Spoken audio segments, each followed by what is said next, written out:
Okay, guys, start with the always, see, always, because there are lots of peoples, coming. I always tell them that mindset should be proper. कुछ लोग loss खा लेते हैं, loss खाने के बाद उनका पूरा बिगड़ जाता है, पूरी बॉडी लैंग्वेज ही बिगड़ जाती है, मेरे से बात करने का तरीका भी बदल जाता है पूरा। मतलब बिकॉज क्योंकि एक उनका अगर 240 पे अटका है किसी का, तो उसके बाद कंप्लीटली उनका बिहेवियर चेंज हो जाता है।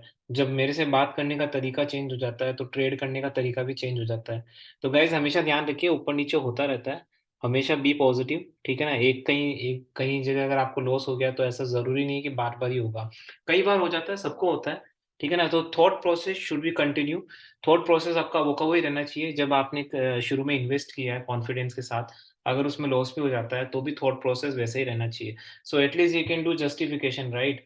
अगर आपको पूरा नॉलेज है, आपने ढंग से इन्वेस्ट किया है, लेकिन कहीं एक बार लॉस हो जाता है, तो उसके बाद आपकी बॉडी लैंग्वेज बिगड़ जाती है, आपका सोचने का तरीका ही पूरा बिगड़ जाता है। तो फिर उसके बाद कोई दूसरा अगर आप इन्वेस्टमेंट लेते हैं, तो वो भी शायद ढंग से नहीं ले पाएंगे। तो कोशिश इसकी प्रैक्टिस करो, बड़ा मुश्किल है ये, मुझे पता है कि एक बार किसी को अगर कहीं अटक जाता है, कोई अच्छा खासा लॉस हो जाता है, तो उसके बाद वापस से नए सिरे से उसी तरीके से सोचना बड़ा मुश्किल होता है। But you have to do it, अगर आपको एक्सेल करना है तो। Don't focus on hurdles, never back down, ठीक है। आगे आ जाते हैं। देखो, कमोडिटी रिस्क मैनेजमेंट ये बहुत बहुत इंपॉर्टेंट टॉपिक है, इसलिए मैं रोज इस पे कुछ ना कुछ लेके आ रहा हूँ, जितना भी मुझे पता है, जो भी मुझे याद आता है। देखो, work on assumption not with the fancy thoughts. काफी लोग मुझे क्वेश्चंस पूछते हैं इस बारे में, मुझे क्वेश्चन पूछते हैं कि सर इसका टारगेट बताएंगे, सर सर इसका आपका चार्ट क्या कह रहा है, ये क्या कह रहा है। सब लोग ये क्वेश्चन पूछते हैं मेरे से, लेकिन हमेशा ध्यान रखिए कि मैं कोई ऐसा वो फैंसी टारगेट नहीं बता सकता कि 580 से 420 वाला मैंने बताया था, क्योंकि वो जस्टिफाइड था। बाकी कोई अगर मुझसे ऐसा पूछता है कि सर 300 आएगा या 350 आएगा या 400 आएगा, तो वो ऐसे नहीं बता सकते हम, ठीक है ना। एजम्पशन के बेसिस पे चलना होता है। एजम्पशन का मतलब, देखो, वर्क देखो, work on assumption not with the fancy thoughts. मतलब आप जैसे ट्रेडिंग लेवल्स है, राइट। मैं ये बता सकता हूँ, देखिए, आप ये सोच सकते हैं कि चलो 215 के ऊपर जाएगा तो ये होगा, ठीक है ना। 195 के नीचे जाएगा तो ये होगा, ठीक है ना। So that is the right way of thinking, right. Okay, you can do assumptions कि फ्यूचर में 300 आएगा based on your analysis, but बिना किसी अजम्पशंस के आप बोलो कि 300 आएगा, 700 आएगा, तो हमेशा ऐसे करिए आप, ठीक है ना। अजम्पशंस बनाइए, बट विद द लेवल्स, कि 215 के ऊपर जाएगा तो ये होगा, ठीक है ना। शॉर्ट टर्म में भी लेवल्स होते हैं कि 230 के ऊपर जाएगा तो 270 बनेगा, ठीक है ना। अगर शॉर्ट टर्म में 180 से नीचे जाएगा तो 150 बनेगा। So in that kind of blindly कोई भी लेवल्स ना बनाए, ठीक है ना। Assess risk before investing in commodity market. अब बहुत तरीके की, मैं आपको कुछ एक बताता हूँ जो मैं यूज करता हूँ डेली बेसिस पे, राइट। देखो, सबसे पहले तो ये रहती थी कि मैं हमेशा ऐसी जगह इन्वेस्ट करूं जहां पे risk to reward ratio maintain रहे, ठीक है ना। हालांकि नेचुरल केस में बहुत बार ऐसा होता है कि जब आप वो मेंटेन नहीं कर पाते हैं, बट मैं आपको एग्जांपल देता हूँ कैसे। जैसे फॉर एग्जांपल, अगर मान लो एनजी अभी जैसे 200 पे है, राइट, ठीक है ना। तो 200 पे है, मैं एक अजम्पशंस मान के चल रहा हूँ कि 210 के ऊपर बाय है, से 205 के ऊपर बाय है। और एसएल कितना है अपना, एसएल यहाँ पे 203 का है, क्योंकि रेजिस्टेंस 203 का है। तो यहाँ पे ऑटोमेटिकली आपका है ना risk to reward ratio maintain रहता है, क्योंकि यहाँ पे आपको सिर्फ 2 पॉइंट का नुकसान हो रहा है। अगर आप 205 के ऊपर बाय करते हो, तो नीचे की तरफ 203, मतलब बहुत पास में है रेजिस्टेंस। या फिर आप ऐसा कर लो कि जैसे मान लो आप ऊपर की तरफ बाय कर रहे हैं 210 के ऊपर, और नीचे जो एसएल है वो 208 पे है या 209 पे ही है, ठीक है ना। बहुत बार ऐसे रेजिस्टेंस आते हैं कि नीचे का रेजिस्टेंस बड़ा पास में होता है और ऊपर जाने के चांसेस ज्यादा होते हैं, तो वहां पे आप ट्रेड ले सकते हैं, ठीक है ना। लेकिन कई बार ऐसा होता है कि एनजी में वोलेटिलिटी इतनी होती है कि risk to reward ratio maintain करना ही बड़ा मुश्किल हो जाता है, राइट। तो वहां पे आप अपनी दूसरी एनालिसिस कर सकते हैं, ठीक है ना। अलग अलग है, जैसे मैंने हमेशा से एक बोला है कि एक बार जैसे आपका मान लो डिफरेंट डिफरेंट आप एक्सपायरी में ट्रेड कर रहे हैं, वो एक ऑप्शन हो सकता है। अगर आपको लगता है कि भाई इस एक्सपायरी में डाउन जाएगा, ऊपर वाली में जा रहा है, तो आप क्या कर सकते हैं, एक एक्सपायरी में अगर आपने अभी शॉर्ट कर रखा है, तो दूसरी एक्सपायरी में आप अपसाइड की पोजीशन बना सकते हैं। तो इस तरीके से आप अपनी रिस्क असेस कर सकते हैं, बट उसके लिए definitely you have to do analysis, technical analysis करना पड़ेगा, न्यूज वगैरह वो सब तो आपको करनी पड़ेगी। Same trend in positional intraday short term trade, मैंने कई बार बोला है हर वीडियोस में। सबसे बेस्ट ये रहता है कि आप कोई ऐसा ट्रेड चुनो, ठीक है ना, ऐसा ट्रेड चुनो जिसमें सभी लेवल्स पे एक ही ट्रेड रहे। ठीक है ना। तो इसको अगर मैं देशी भाषा में समझूं तो मान लो जैसे आपने एनजी में कोई ट्रेड लेते हो, मान लो 220 पे है और आपको लगता है कि 220 के ऊपर ये जाएगा 250, ठीक है ना, शॉर्ट टर्म में।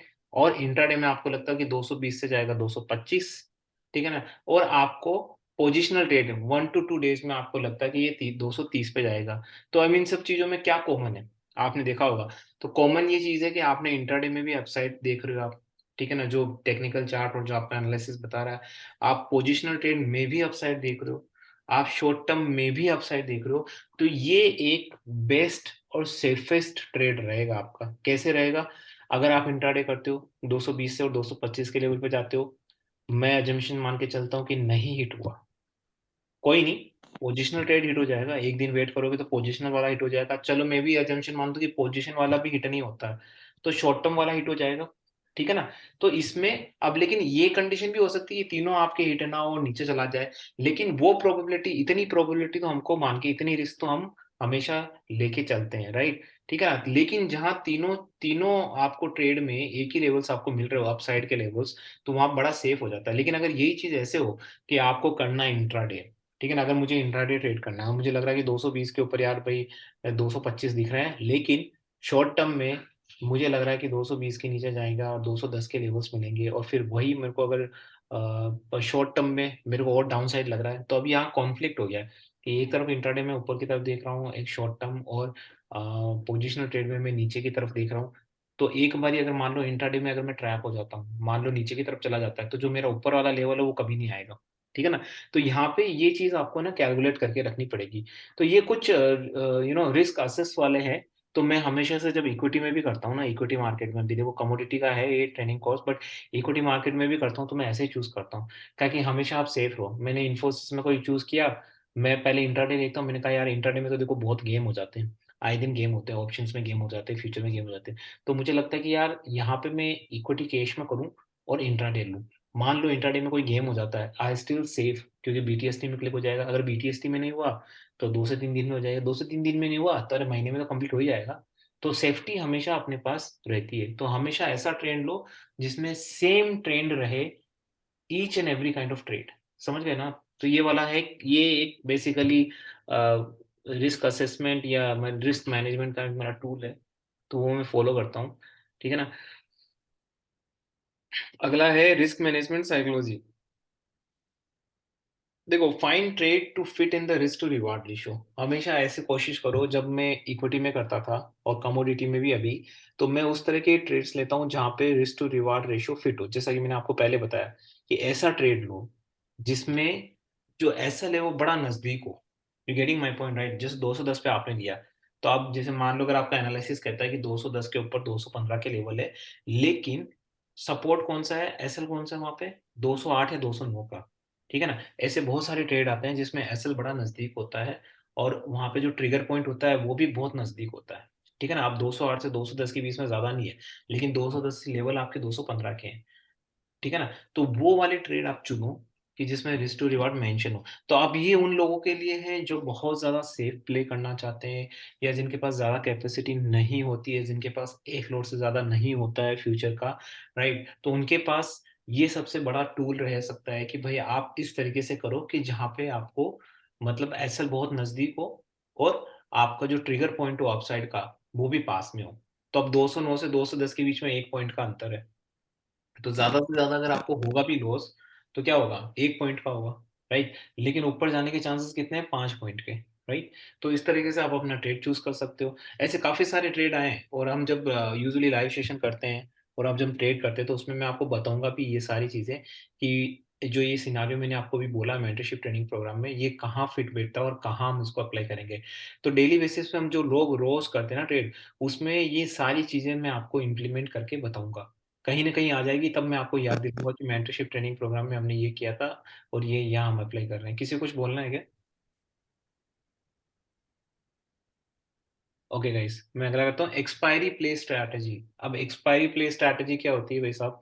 देखो, यहाँ पे you have to be very smart. अब चीजें कैसे स्मार्ट रहना आपको, देखो काफी लोग स्मार्ट होते हैं लेकिन कुछ लोग इनोसेंट होते हैं, उनको समझ नहीं आता। देखो एक्सपायरी प्ले स्ट्रैटेजी क्या होती है, आप एक्सपायरी नजदीक आ रही है, ठीक है ना, सबसे पहले तो आपके पास 2 टाइप के ट्रेड होते हैं, या तो ऑप्शंस का होता है या फ्यूचर का होता है। तो मैं ये मान के चल रहा हूँ कि आप फ्यूचर का कर रहे हैं, चलो ऑप्शन का भी मान लेते हैं।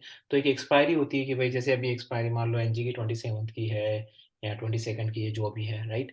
अब एक्सपायरी के नज़दीक आ रहे हैं, तो एक्सपायरी प्ले स्ट्रैटेजी में हमको क्या करना है, इसको मैं और डिटेल में बताऊँगा आगे। तो इसमें हमको करना होता है बिहेवियर टाइम फ्रेमवर्क, जो मैंने बहुत बारी बात की है। वो क्या होता है? देखो मैं आपको एग्ज़ाम्पल बताता हूँ। जैसे अभी फिलहाल एग्ज़ाम्पल मैं आपको लाइव एग्ज़ाम्पल बताता हूँ, तो एनजी में क्या हो रहा है। अब आपने देखा होगा कि एनजी में मैंने वीडियो बनाया आज, और मैंने बोला कि मैं इसमें बहुत ज़्यादा बेरिश हूँ, ठीक है ना? पहले तो जब भी मैंने हमेशा से बोला, जब भी आप कोई लेवल्स बनाते बेरिश है, हमेशा उसका उल्टा सोच लो कि आप रॉन्ग हो सकते हैं, मार्केट सुपीरियर है, आपको क्या करना है उसके लिए वो एक अलग पॉइंट है। अभी मैं यह बता देता हूँ कि मैं क्यों बेरिश था आज के मार्केट में। मैं आज के मार्केट मतलब आज की वीडियो में जो मैंने बोला एनजी में कि मैं सोमवार को बेरिश रहूँगा, क्यों रहूँगा? That was the reason of expiry play. देखो एक्सपायरी प्ले आज तारीख है 5, राइट? अब एक्सपायरी का एक तो जो शुरू का टाइम होता है, जब एक्सपायरी स्टार्ट होती है, मतलब जो नया सेशन स्टार्ट होता है, नए मंथ की एक्सपायरी का, और एक होता है एंड, और एक होता है उसके बीच का सेशन।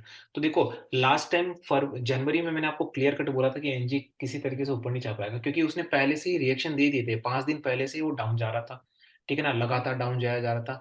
तो जब ऐसा होता है ना कि 4 या 5 दिन के पहले ये डाउन जा रहा है, तो इसका मतलब आप समझ लो कि एक्सपायरी का मतलब यही है कि इसको डाउन ही ले जाना है, किसी तरीके से अपसाइड नहीं ले जाना है। अभी देखो जैसे एक्सपायरी स्टार्ट हुई है, ये डाउन जाया जा रहा है, जाया जा रहा है, जाया जा रहा है, जाया जा रहा है, जाया जा रहा है। अब इस एक्सपायरी में ये पॉसिबल नहीं है कि ये वापस से अपने पुराने लेवल को अचीव कर ले, क्योंकि बहुत दूर है। तो यहाँ पे अब देखो मैं आपको यही इसी स्ट्रैटेजी से बता देता हूँ कि क्या होने वाला है। तो ये क्या करेंगे एनजी, एनजी आपको वन डेफिनिटली मेरे हिसाब से अगर आप मुझसे पूछे तो 195 टूटने वाला है। 195 के बाद ये थोड़ा बहुत वहाँ पे एक्युमुलेट करेगा, आपको लेवल्स मिलेंगे, फिर इवेंचुअली ये 180 के नज़दीक आएगा, और 180 के नज़दीक आके वहाँ कंसोलिडेट करेगा, फिर उसके बाद वहाँ से जंप मारेगा। तो देखना ये सब कुछ होने वाला है।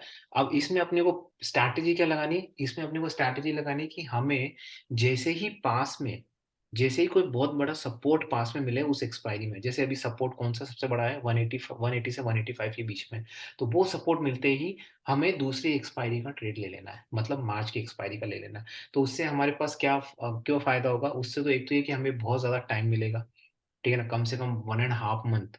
अगर मैं वर्किंग डेज़ की बात करूँ तो कम से कम हमको 25 से 27 दिन मिलेंगे, और वो 25 से 27 दिन डेफ़िनेटली वहाँ पे चांसेस ये ज़्यादा रहेंगे कि वो 180 से बाउंस बैक करके वापस से 250 प्लस आए, राइट? तो ये हम चीज़ कर सकते हैं। देखो, होने के बाद में कुछ भी हो सकता है 180 टूट जाए, 100 चला जाए, 150 चले जाए, वो एक अलग बात है।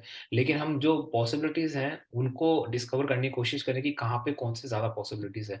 तो ये वाला हो गया प्ले स्ट्रैटेजी वाला हो गया एक्सपायरी। दूसरा हो गया इंटरनेशनल और नेशनल मार्केट गैप स्ट्रैटेजी।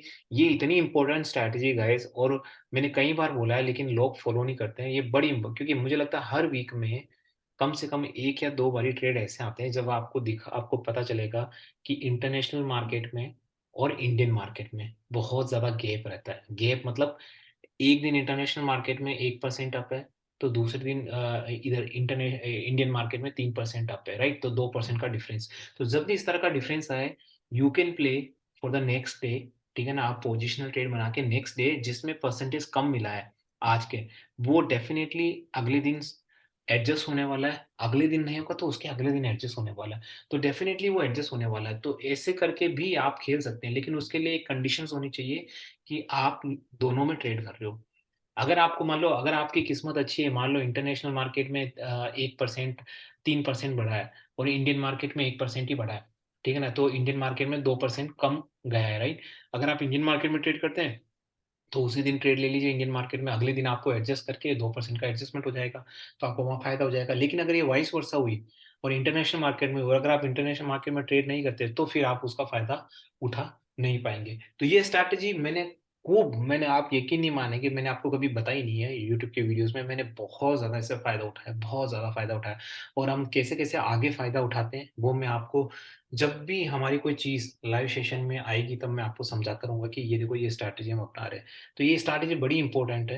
हालाँकि मैंने काफ़ी बारी बोला है आपको, यूट्यूब की वीडियोज़ में भी शायद 1 या 2 बारी बोला होगा, लेकिन इसका हमेशा ध्यान रखिए, और इसको अगर डिसिप्लिन तरीके से फ़ॉलो करेंगे, तो मुझे लगता है डेफ़िनिटली आपको आउटपुट्स आएँगे। गाइज़ काफ़ी लोग मुझे हेजिंग-वेजिंग की बात कर रहे हैं। ठीक है ना। अगर आपको हेजिंग के बारे में कुछ पूछना है तो डेफिनेटली मैं इस पे एक डिटेल वीडियो बनाने वाला हूँ। थोड़ा टाइम लगेगा, सिक्वेंशियल वाइज जाना पड़ेगा। तो गाइज अगर आपके कोई क्वेश्चन है तो पूछ लीजिए। बड़ा शॉर्ट वीडियो रखा है मैंने क्योंकि बहुत टाइम हो गया, बहुत रात हो गई है।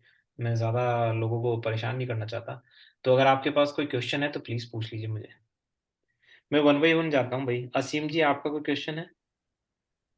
सर वो पुरानी वीडियोस मैंने नहीं देखी। हाँ हाँ, वो मैंने बोला भी था कि आज मैं अपलोड करने वाला हूँ, लेकिन आज फिर से वही गेस्ट आ गए। मैं डेफिनेटली कल अपलोड अरे, करूंगा, कल अपलोड करूंगा वो सारी वीडियोस। मुझे देखनी पड़ेगी कि कहाँ रिकॉर्डिंग है। वो मैं सब अपलोड कर दूंगा। ठीक। और सर कृष्णा। ये वाली भी कर दीजिएगा। हाँ, ये वाली वीडियो। कृष्णा जी, आपका कोई क्वेश्चन? नवीन जी, आपका कोई क्वेश्चन? सर आज क्रूड के बारे में आपने कुछ नहीं बताया। मैं इसके बाद सेशन करने वाला हूँ। जैसे ये सेशन एंड होगा ना, अपना लाइव सेशन होगा, मैं आपको फटाफट 2 मिनट के, जैसे ये सेशन एंड होगा 2 मिनट के अंदर जूम लिंक भेज दूंगा। आप वो ज्वाइन कर लेना, मैं वहाँ बात कर लेंगे, ठीक है। विश्वजीत जी, आपका कोई क्वेश्चन? नहीं, कोई क्वेश्चन। तनु जी, आपका कोई क्वेश्चन?